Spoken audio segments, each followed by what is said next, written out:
Jim and I had just completed our day shift at the plant, and we were heading home together in my car. Whenever our work schedules aligned, we shared the commute, and this week it was my turn to drive. As we left the plant, Jim asked if we could make a quick stop at a pharmacy on our way home to pick up a prescription for his wife, Sally, who was battling a severe cold. I realized that we'd be passing by the pharmacy where my wife, Rachel, was employed, and I decided to make it a surprise visit for both Jim and Rachel. In all the years she had worked there, I'd never dropped by her workplace, so I knew it would be an unexpected treat for her. I had refrained from visiting her at the pharmacy because I didn't want her co-workers or her boss to think I was checking up on her. Interestingly, she had never brought up the topic either. She was on duty that day, and I was sure she'd be genuinely surprised to see me, since she only worked there twice a week. It felt like the right time to finally meet her boss after 6 years of marriage. Rachel and I had been married for 9 years, and while we weren't wealthy, I had a steady income from the plant, which allowed her to stay at home. However, 2 years into our marriage, she expressed a desire to rejoin the workforce, feeling the need to get out of the house and explore job opportunities. Rachel had expressed her desire to have her own car, and after some convincing, I agreed to let her work for a year or two to save up for it. About a week after we came to this agreement, she found a job at a pharmacy across town. Just a little over a year later, she gave birth to Sandy, and for the following 2 years, she chose to be a stay-at-home mom. However, as Sandy grew older, Rachel once again urged me to allow her to work, even if it was only a couple of days a week. She had already spoken to her former employer, Mr. Clarkson, at the pharmacy, and he was willing to take her back part-time. After some consideration, I agreed, and she arranged with her mother to look after Sandy on the days she would be working. Rachel had been working at Mr. Clarkson's pharmacy for over 3 years now, 2 days a week, and Sandy was almost 6 years old. Surprisingly, I had never visited her workplace during all that time. When Jim and I arrived at the pharmacy, we entered together. While not a large store, it had all the typical pharmacy items one might expect, with 4 long aisles stocked with products ranging from cough syrup to various brands. Towards the back was the area where prescriptions were filled. We naturally headed in that direction. However, to my surprise, Rachel was not there as I had anticipated. Instead, a middle-aged man was behind the counter, taking care of Jim's prescription. I had planned to introduce myself and inquire about Rachel's whereabouts, but with Jim beside me, I didn't want to reveal my ignorance about her absence. So, I remained silent. As the pharmacist worked on Jim's prescription, Jim began to explore the different displays around the pharmacy. That's when I made up my mind to explore the back of the pharmacy. As I peered over the counter behind the pharmacist, my gaze landed on a desk situated near the wall. On that desk, there was a framed photograph of a girl who appeared to be about 7 or 8 years old. What truly struck me about the picture was the remarkable resemblance the child bore to my own daughter, Sandy. The long blonde hair, the blue eyes, even the smile, they all matched. I stood there in astonishment, scrutinizing the photo. I was utterly shocked and taken aback by the uncanny likeness between this child and my daughter. It felt like I was glimpsing into Sandy's future, maybe a year or so down the line. I couldn't help but wonder how such a resemblance was possible. Suddenly, I found myself unable to restrain my curiosity, and I asked the pharmacist, who was still occupied with pill counting, if the girl in the picture was his daughter. He responded, "No, I have only 2 boys at home. This is Kathy. She's Mr. Clarkson's daughter. She's a delightful child, isn't she?" I replied, "Yes, she certainly is," though I was too shocked to say much more. I moved away, pretending to browse an item on one of the shelves to my left. Deep inside, a sense of unease began to gnaw at me. I couldn't stop wondering how Kathy could resemble my daughter so closely. And where was my wife in all of this? Although I had a faint inkling of the answers to these questions, I wasn't ready to admit it to myself just yet. Suddenly, a strong urge to leave the pharmacy washed over me. I walked over to Jim and explained that I would be waiting for him in the car. While I sat in the car waiting for Jim, my thoughts began to wander. Sandy bore no resemblance to Rachel, and she didn't share any of my facial features either. Rachel and I both had brown eyes and dark brown hair, whereas Sandy had blonde hair. When she was a young child, my friends often made jokes about her hair color, Some even playfully asked if I had pizza deliveries frequently or joked about the mailman's hair color. These were all lighthearted jests, and I never let them bother me. But now, those comments returned to haunt me. I started to wonder if Sandy was truly my daughter, or if she could be Mr. Clarkson's child. The odd thing was that I had never met or seen Carl Clarkson before, so I had no idea what he looked like, except for the fact that he had light-colored hair, which Rachel had mentioned a few times. Later that evening, when Rachel and I were at home, she noticed my quiet and contemplative mood. She even asked if something was bothering me. Of course, I didn't tell her about my visit to her workplace or the thoughts running through my mind. I desperately wanted to know where she had been when I stopped by, but I kept my doubts to myself. I realized that I needed to be cautious and not accuse her of something that might exist only in my imagination. More importantly, I understood the need for concrete evidence to confirm or dispel my doubts about our daughter's parentage. The mere thought that my precious angel might not be my biological child was excruciatingly painful. I cherished my daughter more than anyone else in the world and would do anything for her. I tried to convince myself that the similarities between the two girls were probably just a coincidence, but deep down, suspicion continued to gnaw at me. Later that night, while lying in bed next to my wife, the weight of the day's events finally hit me. If Sandy wasn't my daughter, and if Carl Clarkson was her biological father, it meant that Rachel had been deceiving him from the very beginning when she first started working for him over 6 years ago. I couldn't help but think that even today, she might still be carrying on her affair with him, fooling me all these years. Every time she returned home after being with her boss, she probably took secret pleasure in knowing she had successfully deceived me, all while I remained oblivious to her infidelity.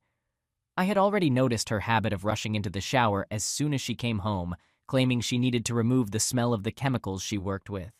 Now I realized that she was using the showers to eliminate any traces of her recent unfaithfulness. The following day, which was a Friday, Rachel wasn't scheduled to work. After dropping Jim off at his house, I decided to visit her workplace with the intention of finally meeting Carl Clarkson face to face.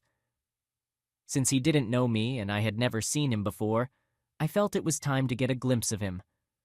Upon asking the woman at the cash register about Mr. Clarkson's whereabouts, I was informed that he had already left for home. However, she mentioned that Mr. Manning, his assistant, could assist me with my prescription. She pointed toward the back, and I realized she was indicating the same man who had filled Jim's prescription the previous day. I told her I would return on another day, as I had personal business with Mr. Clarkson. To my surprise, she dropped a bombshell, warning me not to visit on Tuesday or Thursday afternoons, because he was never in the pharmacy at those times. I left without saying another word, just nodding to indicate my understanding. Sitting in my car, I couldn't help but wonder what was truly going on here. Rachel had been hired to assist Mr. Clarkson on those 2 days, mainly counting pills and helping with prescription filling. At home, she always referred to him as Mr. Clarkson. Now I had just learned that on those 2 working days of the week, he took the afternoon off. It didn't add up in my mind. What was Rachel up to during those afternoons? After all, she was supposed to be assisting her boss. The previous afternoon, she was absent from work, even though she was scheduled to be there. Could she have been somewhere else with him? I had initially been against her returning to work after Sandy was born, but she insisted on it until I finally gave in. Now, I had a bitter feeling about her job, and that picture of the child on her boss's desk kept haunting my thoughts. Doubts about my wife's fidelity were growing in my mind. Was she having an affair with her boss, or was it just my imagination running wild? That weekend at home with Rachel was the most agonizing time of my life. Whenever I looked at her, I couldn't help but imagine her being intimate with her boss. I couldn't even picture his face since I had never met him in person. Deep down, I suspected that there was a good chance Sandy might be his daughter. Was he still involved with my wife behind my back? Could she even be carrying his second child? It felt like all these years she had been with him more often than with me. Every time I looked at her, my anger surged. I knew that from that point on, I would be constantly frustrated until I found concrete evidence. One Saturday morning, while she slept beside me, I quietly observed her. She was undeniably a beautiful woman, but the thought of her potential infidelity weighed on me. We hardly spoke until noon that day, and when the three of us sat at the table, I mostly directed my conversation toward my daughter. That night in bed, I woke her up for intimacy. There were no kisses or tender words, just a straightforward encounter. It was my way of seeking revenge for what she had shared with another man, something that should have only been mine. Rachel's unusual tolerance of my mistreatment spoke volumes to me. It hinted that she had secrets to hide and was attempting to appease me with physical intimacy to divert my suspicions. Without concrete evidence of her infidelity, I couldn't comprehend why I was acting this way, but I felt an overwhelming urge to hurt her. Her lack of resistance to my behavior likely stemmed from fear. But why should she, my wife, be afraid of me unless she had something to conceal? She simply desired to end my anger swiftly so we could return to our daily routines at home. I could sense her reluctance to engage in any confrontation with me, fearful of revealing that I might have uncovered her dark secret. She sought peace by submitting to me and enduring the humiliation I imposed. With each passing day, my conviction grew stronger that she was involved with her boss, and I became increasingly convinced that their affair had been ongoing for years. Throughout my life, I had always been a gentle and caring husband, considering myself a loving partner to my wife. Now, I was merely using her body to fulfill my own desires, with little regard for her feelings. I felt no guilt for my actions, as I no longer viewed her as my beloved spouse. It seemed like I was trying to retaliate against her by being selfish and forceful during our intimacy. As time passed, I observed growing apprehension and fear in her demeanor. One evening, while she quietly sat across from me at the kitchen table, I watched as she ate in silence. I could tell she suspected that I might be aware of her involvement with Carl, and now she seemed reluctant to broach the subject openly and have an honest conversation with me. I wondered why she was so fearful since I had never been a violent man. Could it be that she wasn't ready to end her marriage with me? Perhaps she wished to maintain the security of our marriage while indulging in the excitement, or maybe even love, of her affair with her boss. I resolved to gather evidence of her infidelity and decided to take a day off the following Tuesday to follow her to her workplace. I had a strong suspicion that she and her lover didn't engage in their affair at the pharmacy, so they must have rendezvoused elsewhere to deceive me. Therefore, I planned to ask Jim if I could borrow his truck for that day to discreetly tail her. On Tuesday morning, I dressed in my usual work attire and drove to Jim's house. I handed him the keys to my car and set off in his truck. Upon returning home, I parked the truck a few houses away from our residence, ensuring a clear view of my home. Approximately half an hour later, I observed Rachel getting into her car with Sandy. I quietly trailed her to our daughter's school, where Sandy disembarked. Rachel then headed straight to the pharmacy. I parked Jim's truck on the opposite side of the street and patiently waited while listening to the radio. I wasn't entirely sure what I expected to unfold, but I had a gut feeling that something would. From my vantage point, I had a view of her red Toyota and most of the parking spaces adjacent to the pharmacy. I was determined to remain there all day, if necessary. About half an hour after she entered the pharmacy, I witnessed a black SUV entering the parking lot. The driver parked in the space next to my wife's Toyota. A tall, well-dressed man, around 35 years old, emerged from the vehicle and entered the pharmacy using a key to a private door located near the parking lot. The moment I saw him step out of his car, I realized that he was the father of the little girl in the framed picture. It struck me suddenly. This man was likely Sandy's biological father, and he was my wife's lover. He was the one who had been deceiving me for the past 6 years. I had a strong desire to chase him down and confront him physically, followed by taking out my anger on my wife, but the time for expressing my rage in that way had passed long ago. I was at least 6 years too late.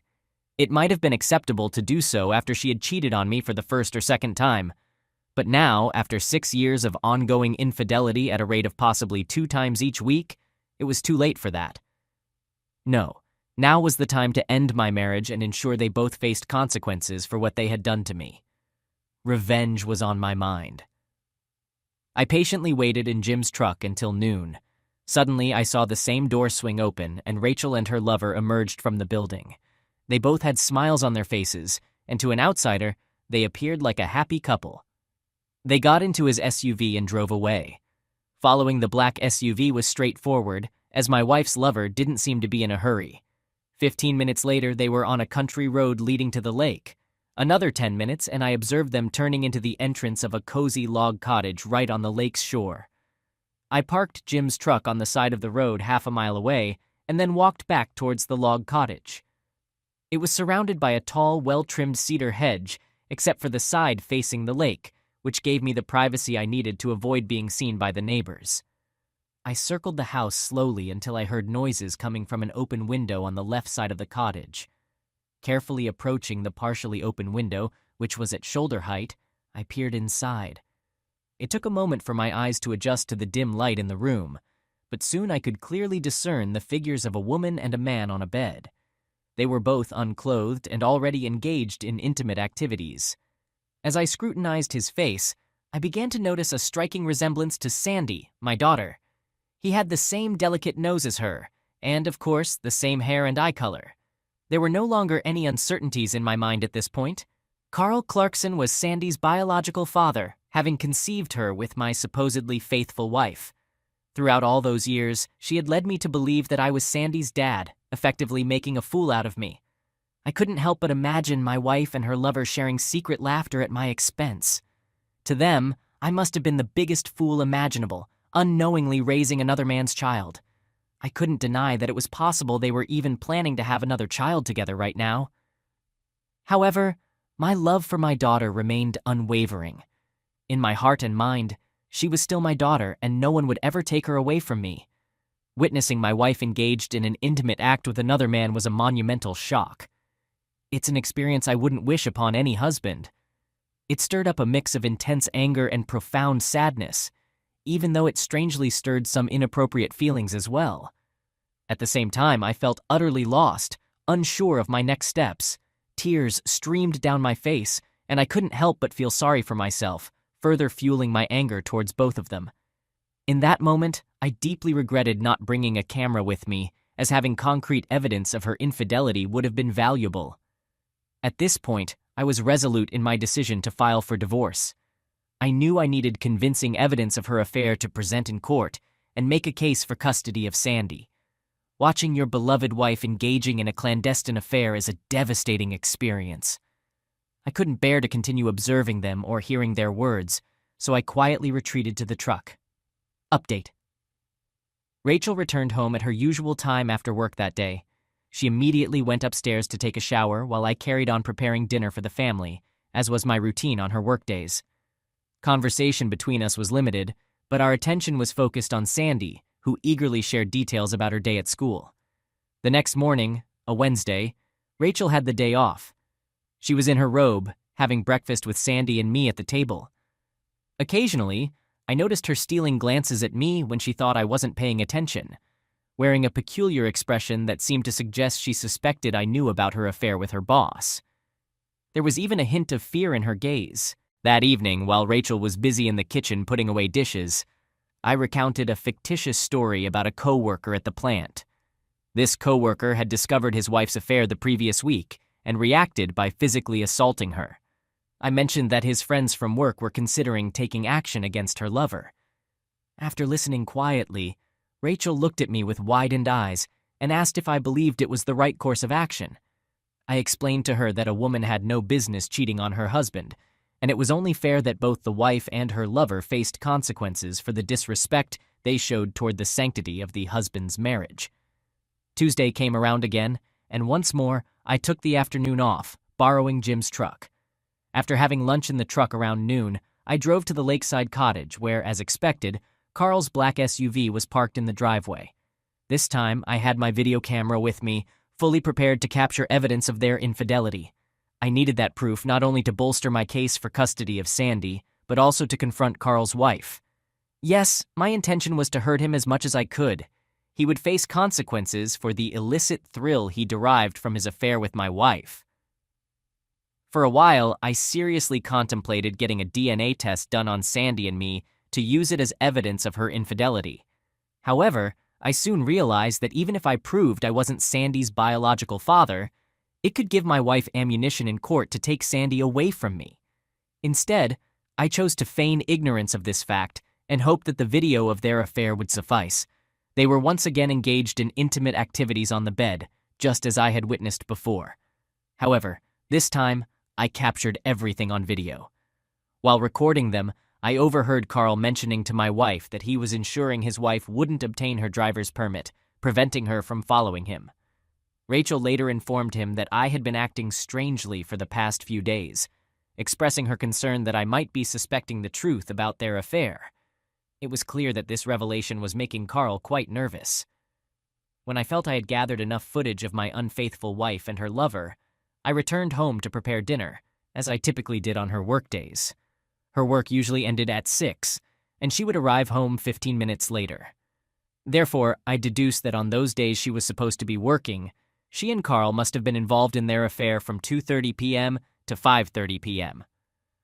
While making dinner for my soon-to-be separated family that evening, I resolved to leverage the fear both of them seemed to harbor toward me. I am not prone to violence, but I surmised that the fabricated story I shared about the man at the plant who had physically confronted his cheating wife had thoroughly frightened her. This, along with my new assertive attitude towards our physical relationship, likely contributed to the image of me that she was now perceiving. I believed she was biding her time, awaiting an opportunity for something to occur that would free her from me. She may have been anticipating that I would be served with divorce papers, allowing her to permanently be with her lover. On the Wednesday of the same week that I had captured her on film, while we were having dinner, I brought up the topic of the foolish husband from her workplace once again. I informed her that he had finally taken revenge against the man who had been involved with his wife. I went on to explain that the lover was now in the hospital, emphasizing that he had received his just punishment. Adding to the fuel of her anxiety, I mentioned that the betrayed husband had initiated divorce proceedings and sought custody of their children. I could see the shock in Rachel's face as she continued eating, her hands trembling. When she returned home after her afternoon tryst the following day, she appeared nervous, and fear was evident in her eyes. During our dinner, I began to inquire about her work, asking questions about her boss's appearance, the number of children he had, and so on. I had never previously shown interest in these details, so my sudden curiosity unsettled her and boosted my own sense of satisfaction. I even mentioned the possibility of visiting her at her workplace one day, aiming to sow more doubt and amplify her fear. It was clear that she was visibly taken aback, but she remained silent, looking at me with a peculiar expression and slowly nodding. That weekend, I took Rachel and Sandy out for a meal, behaving like a loving family. However, even Sandy could sense that her mother had changed in the past couple of weeks. My daughter began seeking my attention, asking questions, and seeking hugs from me instead of her mother. During that evening at the restaurant, when Sandy went to the restroom, I took the opportunity to ask Rachel if something was bothering her and if she wanted to talk about it. "Do you know what the problem is, Roger? I don't understand what has come over you in the past few weeks, but you've stopped being intimate with me," Rachel said. She looked at me with deep concern on her face. It was evident that she felt a hint of remorse in her cheating heart, but it was also clear that she had no intention of confessing anything to me. Even if she had confessed and begged for forgiveness, I wouldn't have been able to forgive her. It was far too late for that now. What she had done to our marriage, to me, and yes, to Sandy as well, was unforgivable. "You know, Roger, I love you, but for the past few weeks I haven't seen any love in your eyes when you're with me. It's been more like hatred," she confessed. That's when I asked, "Tell me, Rachel, are you being unfaithful to me? If you are, our relationship is over and you'll never see our daughter again. I can guarantee that." I had finally confronted her, and the truth was out in the open. She stared at me in silence, too shocked to respond. As we locked eyes, tears welled up in her eyes. Suddenly, she grabbed her purse and rushed out of the restaurant. I settled the bill and waited for Sandy, who was in the restroom. When we got to the car, Rachel was standing there, her eyes red, but she had stopped crying. The following Monday, I spoke to my boss and requested 2 weeks off. Initially hesitant, he agreed when I explained the family crisis. That afternoon, I drove to Carl's house. Parked in front of his home, I sat in my car for several minutes, contemplating my next move. I wasn't entirely sure what I would do, but I felt it was time to meet Carl's wife and lay the truth on the table. I spotted her in the backyard near the pool. She appeared taller than Rachel, with light brown hair similar to my wife's. Summoning the courage, I got out of my car and entered the backyard after opening the gate. She was rearranging chairs around the pool. As I approached, I introduced myself. "I'm Roger Weldon, and my wife Rachel works for your husband at the pharmacy." She gave me a puzzled look for a moment, then a smile graced her lips as she extended her hand. "Yes, of course, I've heard of Rachel. I haven't met her, but my husband mentions her from time to time. I'm Claudine Clarkson." She greeted me with a smile as we shook hands, and her pleasant personality was evident. However, I quickly realized that she remained completely unaware of her husband's affair with my wife. While I understood that the news I was about to deliver would be utterly devastating, there was no way to avoid it. She needed to know the truth. Therefore, I felt it best to be direct from the outset, as I hadn't come for a casual visit. "Mrs. Clarkson, what I'm about to share with you will undoubtedly bring you immense pain, but it's something you must hear. I regret to inform you that your husband and my wife have been engaged in an affair, and this has been going on for many years." She remained silent, her mouth slightly ajar, intensely scrutinizing me for several long seconds. Then, I observed tears welling up in the corners of her eyes. Standing motionless before me, she suddenly covered her mouth in shock. Before I could proceed with my revelations, she finally inquired whether I had any proof to substantiate my claims. "Yes, I possess evidence of their affair. I have photographs of them together in your lake cottage, and I'm afraid there's much more. Their involvement has spanned over 6 years, and to compound matters, I strongly suspect that your husband is the biological father of my daughter." Suddenly, she burst into tears, and I had to assist her in getting inside the house. I guided her to sit on the couch, patiently waiting for a few minutes until her emotions began to settle. Positioned before her, I retrieved a picture of my daughter from my wallet and handed it to her. "This is Sandy, my daughter. Do you notice the striking resemblance to your husband? Look, she shares the same blonde hair, slim nose, and high cheekbones. In fact, she bears a strong resemblance to your own daughter." There was a photo of her daughter displayed on the fireplace mantel. I stood up, retrieved it, and placed both pictures side by side on the coffee table in front of her. "Observe the likeness, Mrs. Clarkson. They could easily be mistaken for twins. We don't even need to pursue DNA tests to establish their relationship. It's evident to anyone that they are sisters." Update. Claudine had stopped crying by now, clutching both pictures tightly in her hands, her gaze fixed on them. At last, she raised her tearful eyes to me and asked desperately, "What should we do?" I replied, "As for me, I'm divorcing my wife and I intend to seek custody of my daughter." Claudine nodded, saying, "Yes, that seems like the only fair solution. I've had suspicions for a while that Carl was cheating on me, especially since I'm the one handling the laundry. He'll pay for his actions." I suggested, "You should consult an attorney, Mrs. Clarkson. If you'd like, I can provide you with copies of the pictures I already have of them together. However, we should wait a couple of days before revealing that we're aware of their affair. I'll explain why." Afterward, I retrieved the tape from my car, and we watched a portion of it together. It depicted my wife involved intimately with her husband. Claudine shed more tears, and after a few minutes, she pleaded with me to stop the tape. Once she had calmed down a bit, I outlined my plan to her. Reluctantly, she agreed to wait a few days before informing her husband of her decision to leave him. On Tuesday, I consulted with my lawyer, who informed me that despite the incriminating pictures of my unfaithful wife, gaining custody of Sandy would be challenging, especially since I wasn't her biological father. He clarified that my wife could simply request a DNA test for Sandy, proving that I wasn't her biological parent. Additionally, he mentioned that if she raised this argument in court, I could countersue Carl for years of child support, but would still likely lose custody of Sandy in the process. I absolutely didn't want this situation to unfold, so I instructed him to halt everything for now.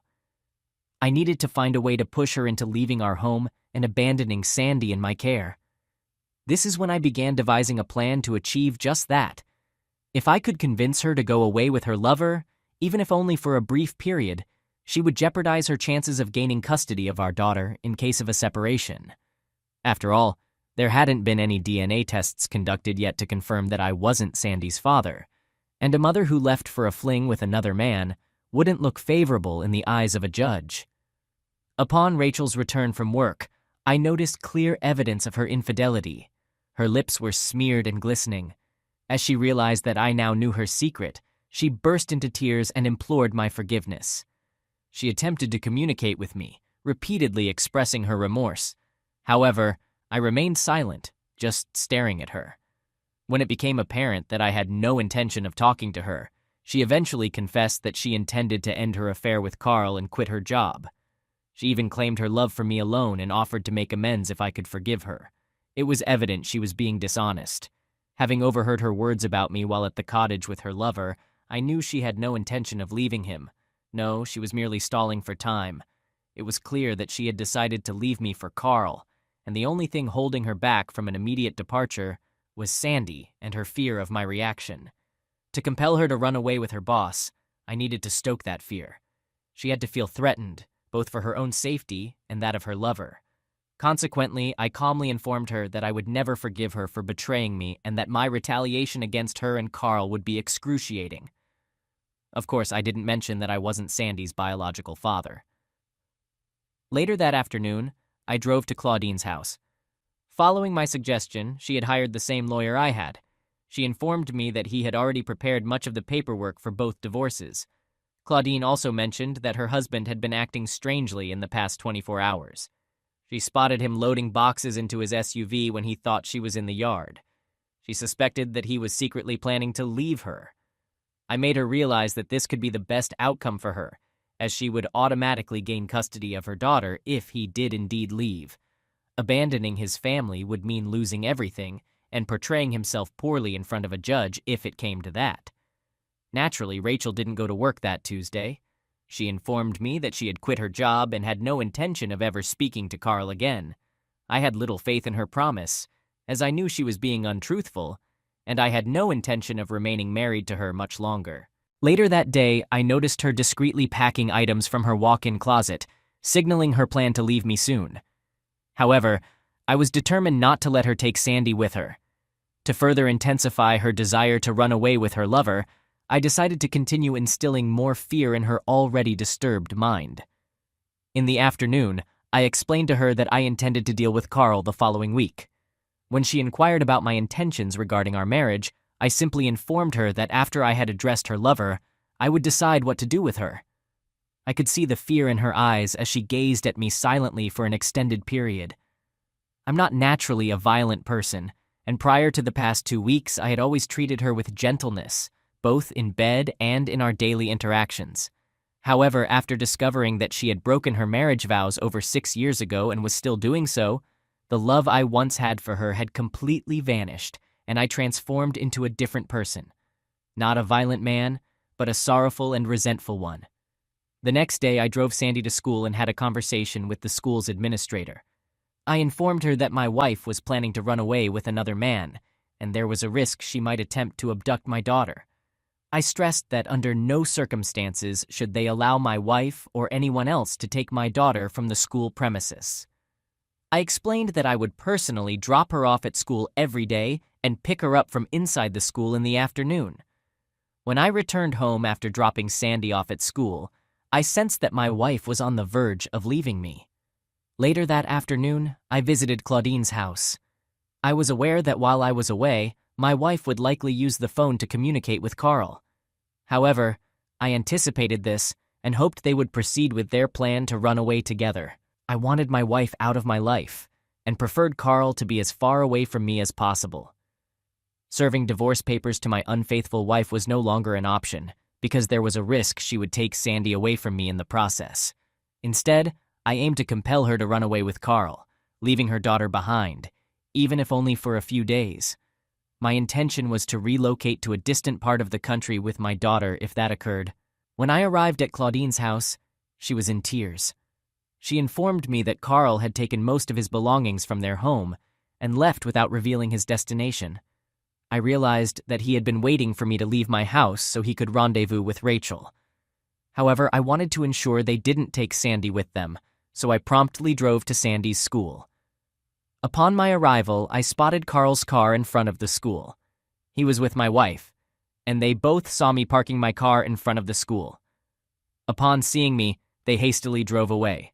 My daughter remained inside the school, and I took her home with me. Later, I had a conversation with Sandy, explaining that her mother would be away for a while due to a visit to a sick relative.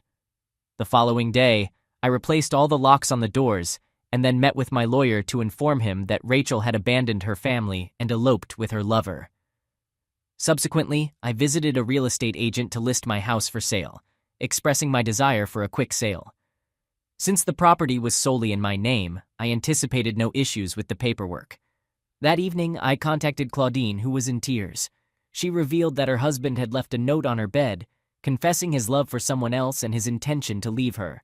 He also mentioned that he had consulted his lawyer the previous week, transferring the house and cottage into her name alone and leaving a modest sum of money in her bank account. I felt a sense of responsibility for her predicament and explained that my daughter, Sandy, missed her mother's presence in the house. Since I was planning to order a large pizza and salad, I invited Claudine and Kathy to join us for dinner. Less than 15 minutes later, they arrived at my house. Inviting them to dine with us turned out to be a wise decision. Sandy and Kathy got along exceptionally well, alleviating the void left by her mother's absence. As for me, Claudine's company was both enlightening and comforting, making for a pleasant evening for all of us. Subsequently, things progressed quickly, and Claudine and I developed a strong friendship. She sold her cottage and house, moving in with me just a couple of weeks later. We formed a loving family, and to outsiders, we appeared as a married couple with 2 lovely daughters. Recognizing the need to prevent our estranged spouses from locating us, I proposed relocating once my house found a buyer. Within a month of Rachel leaving me, we were living in Texas with Claudine and the 2 girls. Over the years, I constructed a comfortable home in a mid-sized town and discovered success as a house contractor, even employing 5 men. It has now been 5 years since Claudine and I moved to Texas. Last year, we welcomed a baby boy into our family, and everyone here believes we are a happily married couple with Sandy and Kathy as our 2 daughters. Regarding Rachel and Carl, we've never received any communication from them during these years, and we both hope we never will. Perhaps by now, they've realized that cheaters ultimately face consequences. After all, they lost all contact with their respective daughters due to their affair. Life is truly wonderful for us now.